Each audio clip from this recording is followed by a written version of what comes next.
আসলে একটু ডিফিকাল্ট যে প্রথমের দিকের থেকে হারা শুরু করলে একটা মোমেন্টাম না পাওয়া পর্যন্ত, না জেতা পর্যন্ত আসলে একটু ডিফিকাল্ট হয়। তবে সবাই চেষ্টা করতেছে, ম্যানেজমেন্ট থেকে শুরু করে প্রত্যেকটা ডিপার্টমেন্টেই সবাই প্র্যাকটিসেও চেষ্টা করতেছে জেতার জন্যে। বাট হয়তো বা একটা মোমেন্টাম এখনও আসতেছে না, সেটা আসলে হয়তো বা একটা ম্যাচ জিততে পারলে আমাদের জন্য সেই মোমেন্টামটা আমরা ব্যাক করতে পারবো। এর আগে দেখা যাচ্ছে আমরা আগের ম্যাচগুলোতে দেখছি তানজিদার লিটন ওপেন করছে বা তারা 3-4 বেশ লম্বা ব্যাটিং আছে তাই না, তারপরে এই ধরনের পরিণতি কারণটা কি উইকেট নাকি আপনাদের পরিকল্পনার অভাব ছিল? না, প্রথম 2-3 ওভার পরে মনে হয়েছে যে উইকেটটা একটু হয়তো বা স্লো সারফেস আছে, বাট তারপরে যখন সময় যাচ্ছিল ওই সময় তো উইকেট ভালো হচ্ছিল এবং শেষ পর্যন্ত বেটার উইকেটই ছিল। আমি বলবো যে হাই স্কোরিং ম্যাচ হওয়ার মতোই উইকেট ছিল। সো আনফর্চুনেটলি কলাপস করছে ব্যাটসম্যান উপর থেকে, সো এখান থেকে ডিফিকাল্ট হয়ে গেছে রানটা বড় করার। সো এই বিষয়গুলোতে অবশ্যই খেয়াল রাখতে হবে যে যদি আমরা এই জায়গাগুলোতে রান বড় না করতে পারি, অবশ্যই একটা 110-12 রান করে আপনি ডিফেন্ড করতে পারবেন না। জেসন প্রায় 17 ঘন্টার মতো জার্নি করে এসেছে, কেউ গতকাল ঢাকায় নামছে, আজকে এসে ম্যাচ খেলতে নেমে গেল, ভালো করলো না। আসলে জার্নি কোনো ইফেক্ট কি তার উপর পড়ছে কিনা, সে কি ফিট ছিল কিনা বা খেলার মতো প্রস্তুত ছিল কিনা? তার জার্নির একটা ইফেক্ট তো থাকতেই পারে, বাট আনফিট তো সে ছিল না। জার্নির একটা ইফেক্ট থাকতে পারে, হয়তো বা জেট লেগের একটা ব্যাপার থাকতে পারে সেখানে। সো সেও চেষ্টা করতেছিল, তার ব্যাটে যখন লাগা শুরু হচ্ছিল ওই সময় সে আউট হয়ে গেছে। সে থাকলে হয়তো রানটা একটু বড় হইতো, বাট ওই জায়গাতেই বলবো যে আমাদের ব্যাটিং ওয়াইজ আমরা হয়তো বা ভালো করতেছি না। মোসাদ্দেক, মানে আপনি যদিও ফ্র্যাঞ্চাইজির সঙ্গে গতকালকে চারটা ম্যাচ হারার পরে এটা কিন্তু ডিফিকাল্ট, মানে এখান থেকে কামব্যাক করাটা কি মনে হচ্ছে?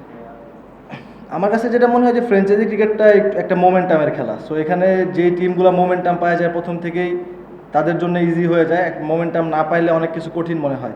সো আমার এটাই মনে হচ্ছে যে একটু ডিফিকাল্ট মনে হচ্ছে, বাট যদি একটা ম্যাচ জিততে পারি সেটা হয়তো আমরা ওভারকাম করতে পারবো।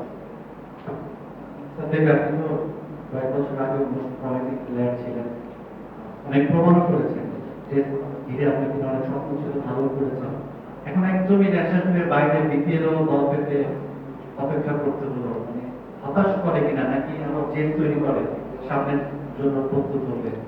অবশ্যই জেদ তৈরি করে, জেদ তৈরি করাটাই স্বাভাবিক। আমার কাছে যে মনে হয় যে যারা প্রফেশনাল ক্রিকেটার আছেন তারা যদি প্রফেশনালি চিন্তা করে তাহলে জেদটা কাজ করাটাই স্বাভাবিক। সো ওটাই ওভারকাম করার চেষ্টা করতেছি এবং যখনই সুযোগ আসবে চেষ্টা করব অবশ্যই ভালো করার, অপরচুনিটিগুলো যেন মিস না হয়। জাতীয় দল ফিরে কোনো ফরম্যাট কি টার্গেট করছেন কিনা, টি-20 টেস্ট বা ওয়ানডে স্পেসিফিক কোনো টার্গেট গোল সেট করছেন কিনা সামনে? দেখেন, স্পেসিফিক্যালি আসলে কিন্তু আমাদেরকে ওইভাবে কখনোই বলা হয় না যে আসলে কে কোন ফরম্যাটের জন্য। ওটা হয়তো বা একটা প্লেয়ারের পারফরমেন্সের উপর আস্তে আস্তে সেটা সেট হয়ে যায়। সো ওইভাবে না, আসলে সামনে যে খেলাগুলো আছে সেগুলোর উপরেই ফোকাস করার চেষ্টা করব। যে অপরচুনিটিসগুলো আসবে সেগুলো অবশ্যই গ্র্যাব করার চেষ্টা করব। দেখা যাক, আল্লাহ ভরসা। ফিল্ডিং নিয়ে যদি একটু বলতেন, বেশ কয়েকটা ক্যাচ ড্রপ হয়েছে ফিল্ডিং এর নিচে, এটা নিয়ে। এটা নিয়ে আমি কি বলতে পারবো, আসলে এটা কোচিং প্যানেল হয়তো বা ভালো বলতে পারবে। সো এটা একটা পার্ট যে ক্যাচ মিস হইতে পারে, বাট এইগুলো মিনিমাইজ করতে পারলে আমার কাছে মনে হয় যে যদি আমরা এই বিষয়গুলো মিনিমাইজ করতে পারি তাহলে ম্যাচ জেতার জন্য আরও বেশি আপনার চান্সেস বেশি থাকবে।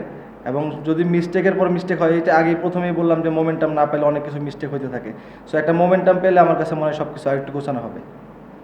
ক্লাবকে ব্যাপারে জানতে চাচ্ছিলাম, ঢাকা আপনি গতবারও ঢাকায় হয়ে খেলছেন, এবারও যদিও গতকালকে জয়েন করছেন, লাস্টবার প্রথমটা জিতে টানা 13টা হার, এবার টানা 4টা হার, গতবার শুধু ব্রেক করছিলেন, এবার প্রায় সিমিলার একটা এনভায়রনমেন্ট। আসলে কোথায় সমস্যাটা হচ্ছে বলে মনে হয় আপনার? আমার কাছে মনে হয় যে দল হিসাবে পারফরমেন্স করতে পারতেছে না। এর আগে যে 3টা ম্যাচ আমরা দেখছি, আসলে আমিও টিভিতেই দেখছি। সো আমার কাছে যে এই বিষয়টা মনে হয়েছে যে টিম হিসাবে একসাথে হয়ে খেলতে পারতেছে না, হয়তো বা কোনো না কোনো একটা গ্যাপ অবশ্যই আছে। তো সেই গ্যাপগুলো যদি আমরা যদি বের করতে পারি এবং সেগুলোর উপর কাজ করতে পারি, আমার কাছে মনে হয় যে অবশ্যই জেতা সম্ভব।